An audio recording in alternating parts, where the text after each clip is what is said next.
Sports Saturday. It's complete. Another touchdown! Cougar Sports Saturday.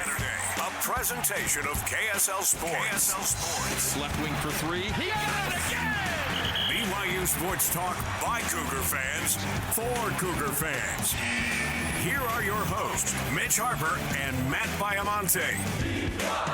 On Utah's legacy home of the Cougars. KSL News Radio, 102.7 FM and 1160. Hour number 2 is off and running here on this first Saturday in June. It's crazy that it's already June. I don't know why it feels so strange to me to think it's June. I mean, but it feels like just yesterday it was the end of the BYU basketball season. We're already to June, which means, Matt Baiamonte, we're going to be breaking down BYU football position groups in our lead up to BYU football camp. So about 8 weeks or so till camp starts. Every single week here on the program, we'll have in-depth previews of these BYU football position groups, and we're starting it off with a bang this week. It might be the best unit on the team.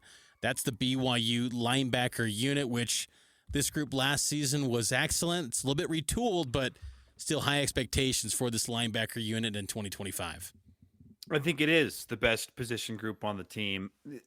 In contention, if Keelan Marion was still around at BYU, I'd say maybe the wide receiver group could contend with the linebackers.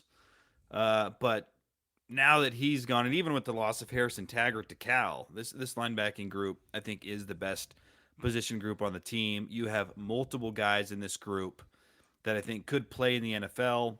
You have tremendous depth in this group. You have a lot of experience in this group. So this group is loaded. And it's one of the reasons I feel so great about this defense is because you bring back a Jack Kelly, you bring back an Isaiah Glasker, just household names that had huge impact on last year's team. To get those guys back, it's a big deal. I love the continuity. I love the talent. There's what's not to like about this group, Mitch? There's really not much to say that's a negative about these guys. And you bring up Jack Kelly and Isaiah Glasker, and that's where things start, because we could have a conversation too where you could make the case these are the two best players on the football team for BYU, the entire roster, Isaiah Glasker and Jack Kelly. Of course, Glasker last season led BYU in tackles, 70 tackles. Jack Kelly led BYU in sacks with 5. These are playmakers. Glasker led the Big 12 in tackles for loss last season with 12.5. They are guys that generate havoc, the pressures, that the classic pressures that you expect from defenses. These guys bring it, and they are great size, great measurables. You love the fit of how they slide into this BYU defense under Jay Hill. And what's interesting, too, is both guys consider the NFL, and they both run it back at BYU. Huge additions for the Cougars to retain those guys, and I only feel like their potential for impact goes up this season. I just cannot wait to see Glasker and Jack Kelly once again this year for BYU. Let's throw out some categories here for the position preview. Who do you think is the best NFL prospect in this group?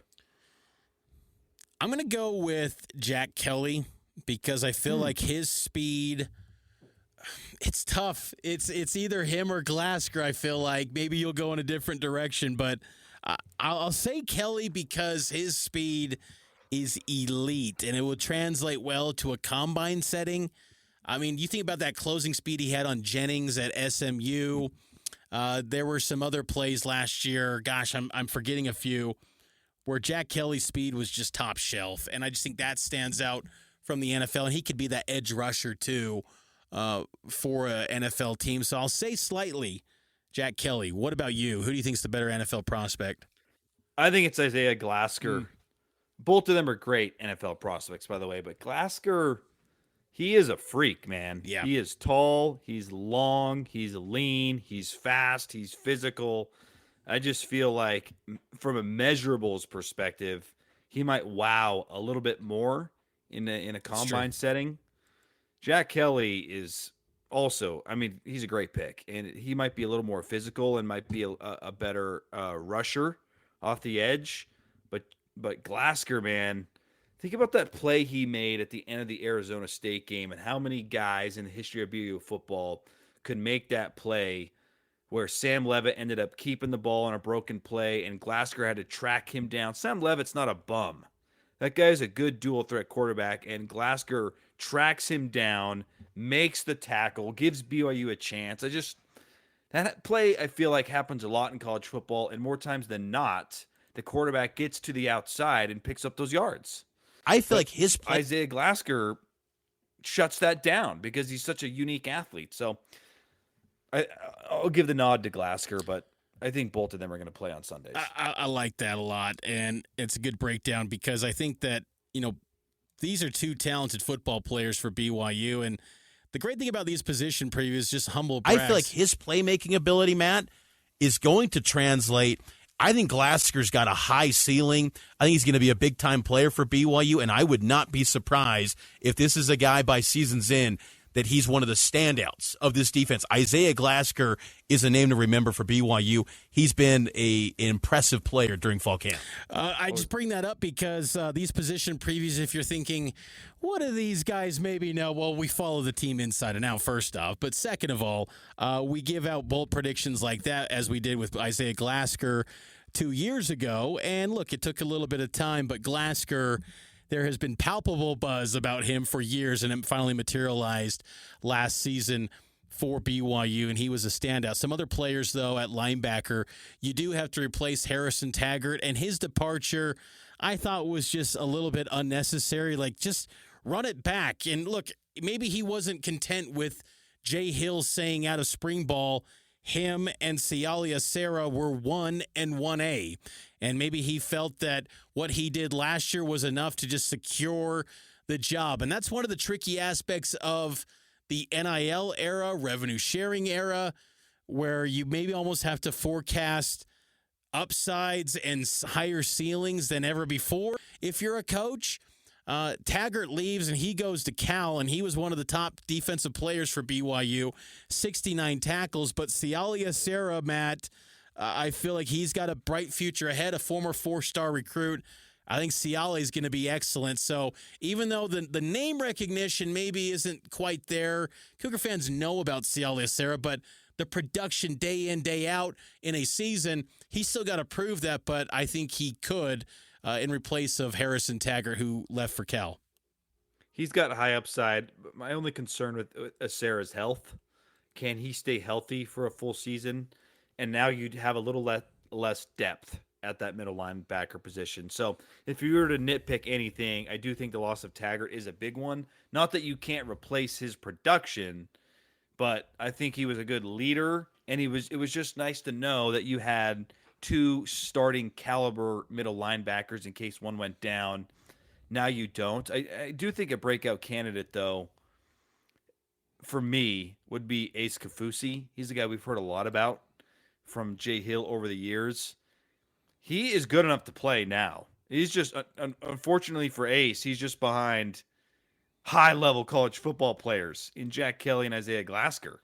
But I think Ace could be a guy who breaks into the mix and is someone that BYU fans really, really like. He's obviously got a BYU name in Kafusi, but we've heard about him for years. He just hasn't had the opportunity to make a name for himself yet, but I would not be surprised by season's end if he's someone everyone loves and is really high on. What about you for a breakout? Jay Bryant Strother, and maybe I'm classifying breakout because I feel like the top three are identified, and you could say Sarah could be that breakout candidate too. But I'll go Jay Bryant Strother, second year in the program, was dealing with a little bit of injuries last year, but he could emerge as that fourth linebacker for BYU this season. Coaching staff is really high on his potential. He's a good hitter, sound tackler, and I just think that he's a guy that they trust. He knows the defense now. He's an upperclassman. He's a senior. I think he's going to have opportunities to make plays because hopefully you just keep the top three completely healthy. But if you ever have to dig into that depth, they feel like they got a starter caliber with Kafusi, who you pointed out, but also Che Bryant-Strother as well. Who is someone we probably won't see a lot? And a couple years ago, this was Isaiah Glasker for you. But who's someone in the room now that maybe in 2 years could be as a household name? Pearson Watson. He is going to be big time for BYU football. Watched him in spring, and he is going to be a excellent player. Pearson Watson, a true freshman out of Flagstaff, Arizona. Great bloodlines. He's an older brother to BYU quarterback Enoch Watson, who's out currently serving a mission for the Church of Jesus Christ of Latter-day Saints. Athletic specimen, a weight room warrior guy. I mean, Jack Kelly's one of the strongest guys in the program. Pearson Watson's got to be, even though he's a freshman coming back from a mission, he had a little bit of time as a gray shirt last year. He's impressive in the weight room as well. I can't wait to see the future of Pearson Watson. I don't think they should see him at all this season. But if you do have some blowout opportunities, maybe he can get some snaps. But he's a name to remember. That's going to be a good one for BYU. What about you, Matt? Tyler Payne is my choice. Just a super highly productive cat from the state of Utah. I don't think we're going to see him much, or probably won't see him at all, if we're being honest. But I really like Tyler Payne's production at the high school level. I think he's got a good upside. He also sort of feels like a BYU guy of yesteryear, and I just think he'll be a highly productive linebacker whenever his turn comes around. Another sleeper this year that will actually probably get some chances to play is Miles Hall. He stepped in relief of Harrison Taggart last year. Remember when Taggart left early in the Arizona State game? He played against ASU. He also played in the Kansas game as well. He was kind of thrown into the fire in that inside linebacker spot. Miles Hall will be someone to watch. Excellent athlete coming out of Skyline High School, played wide receiver. Again, kind of that similar mold of like Glasker, where former wide receivers, good athletes, they mold them into linebackers. Miles Hall, he's only a sophomore, but entering his third year in the program, got valuable game experience last season.